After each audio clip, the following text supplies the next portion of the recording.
जो हमारे गरीब भाई है, पैसे के अभाव में, दवाई के अभाव में उसकी मृत्यु हो जाया करती थी। हमारे प्रधानमंत्री जी ने कहा कि नहीं, हमारा देश का संविधान कहता है कि देश के प्रत्येक नागरिक को वोट का मौलिक अधिकार है, चाहे गरीब हो या अमीर हो, दलित हो, अकलियत हो, पिछड़ी जाति के लोग हो, ऊंची जाति के लोग हो, सबको जीने का अधिकार है।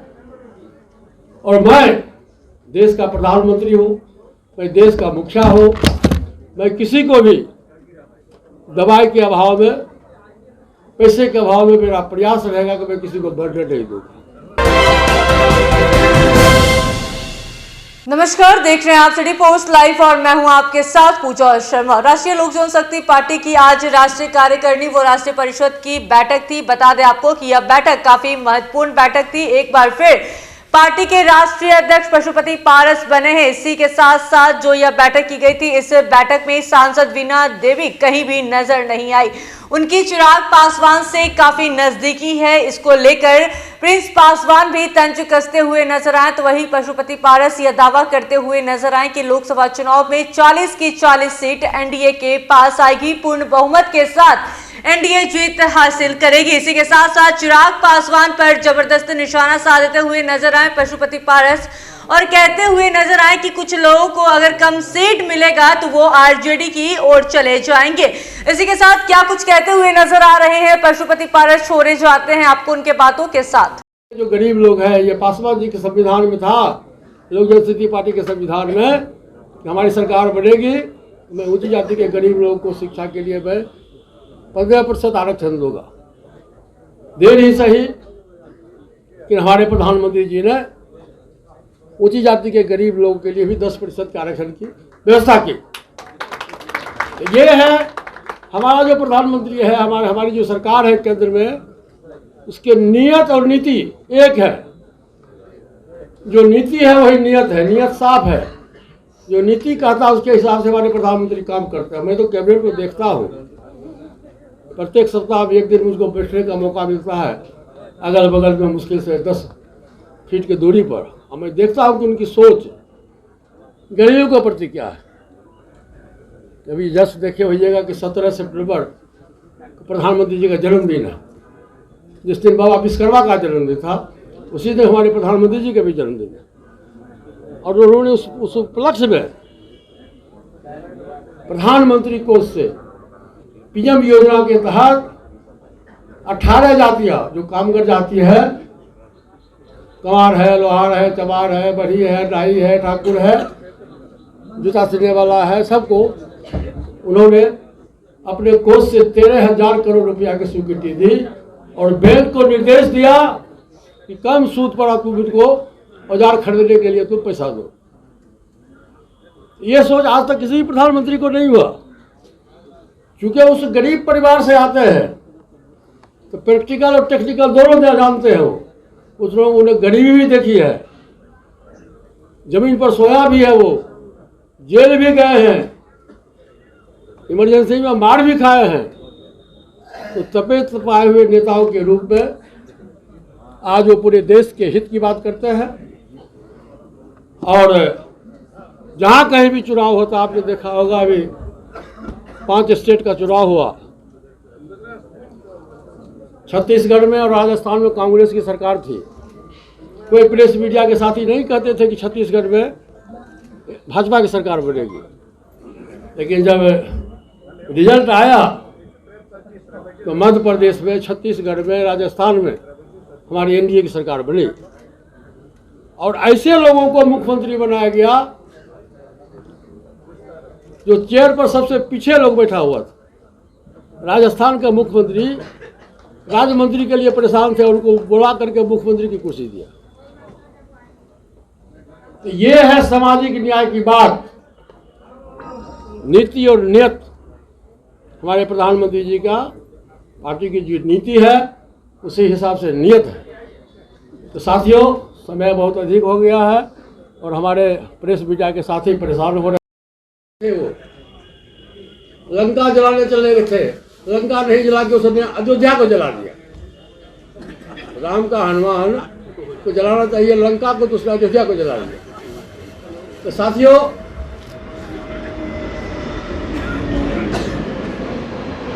हम बहुत विपरीत परिस्थिति में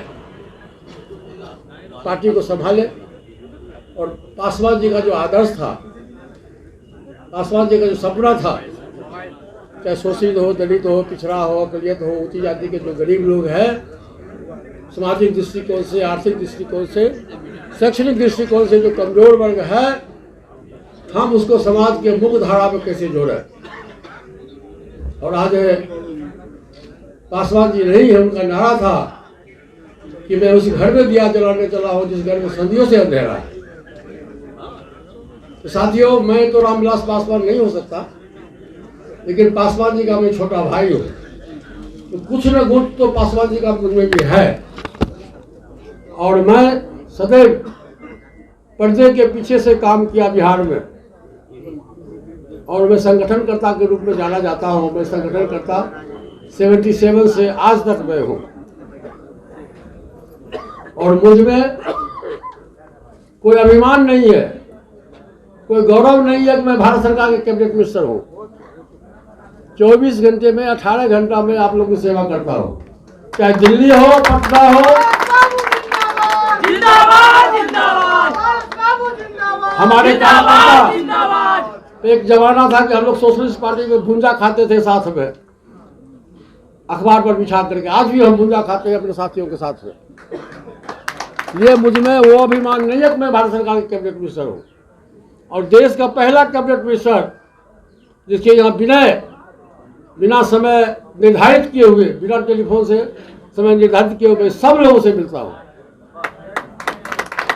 खास करके हाजीपुर और बिहार की जनता के लिए तो 24 घंटा मेरा दरवाजा खुला रहता है, और पूरे देश के लोगों के लिए खुला रहता है। हरियाणा के हैं, हमारे प्रदेश अध्यक्ष हैं, उत्तर प्रदेश के हमारे दलित सेना के साधु जी अध्यक्ष हैं, ये तमाम लोग हमारे यहाँ बराबर जाते हैं, और ये लोग देखते हैं कि मैं किस ढंग से अपने वर्कर के साथ मिलता हूँ। वर्कर को, कार्यकर्ता को मैं परिवार समझता हूँ, और मेरा परिवार है, वही हमारी पूंजी है। आज मैं चौकी पर खड़ा हूँ, चौकी पर जो बैठने वाला लोग है वो चौकीदार होता है, और जमीन पर जो बैठने वाले लोग हैं जमींदार है। साथियों, आप हमारे जमींदार हो, आप हमारे मालिक हो। जनता जनार्दन डेमोक्रेटिक सिस्टम में मालिक होता है, और हम आपके सेवक हैं, प्रतिनिधि है।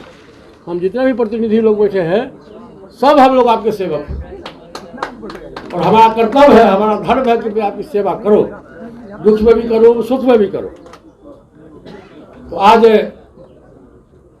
ये बहुत अच्छा मौका है। 21 जून 2021 को नेशनल एग्जीक्यूटिव की बैठक में सूरज भानु बाबू ने मुझको प्रस्ताव दिया था, और मुझको राष्ट्रीय अध्यक्ष मनोनीत किया। और आज लगभग पौने 3 वर्ष के बाद पार्टी का संविधान है कि 3 वर्ष के अंदर में राष्ट्रीय अध्यक्ष का चुनाव होना चाहिए। और आज मैं शुक्रगुजार हूँ, मैं अपने तमाम सांसदों का, तमाम वरिष्ठ कार्यकर्ताओं का, पूरे देश से हमारा संगठन कन्याकुमारी से केरल से लेकर कन्याकुमारी तक है। और आप देखे होइएगा कि अभी हमारे इस नेशनल एग्जीक्यूटिव की बैठक में तकरीबन 22 स्टेट के प्रदेश अध्यक्ष आए। सबसे पीछे हमारे छोटे भाई पवन कुमार पवन भी आए हैं, जिया लाल जी भी आए हैं, हरियाणा के प्रदेश जो हमारे गरीब भाई हैं, पैसे के अभाव में, दवाई के अभाव में उसकी मृत्यु हो जाया करती थी। हमारे प्रधानमंत्री जी ने कहा कि नहीं, हमारा देश का संविधान कहता है कि देश के प्रत्येक नागरिक को वोट का मौलिक अधिकार है, चाहे गरीब हो या अमीर हो, दलित हो, अकलियत हो, पिछड़ी जाति के लोग हो, ऊंची जाति के लोग हो, सबको जीने का अधिकार है। और मैं देश का प्रधानमंत्री हूँ, मैं देश का मुखिया हूँ, मैं किसी को भी दवाई के अभाव में, पैसे के अभाव में मेरा प्रयास रहेगा कि मैं किसी को मरने नहीं दूँ। और उन्होंने अपने प्रधानमंत्री कोष से उस गरीब के इलाज के लिए उन्होंने 5 लाख रुपए की स्वीकृति दी।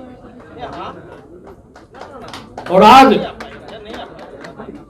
लाखों लोग उससे फायदा मिला और लाखों लोगों को जीवन मौत के मुंह से निकला। उसी तरह से आपने देखा होगा किसान जो हमारे भाई है, इसका संगठन पूरे देश में काफी कमजोर है, लेकिन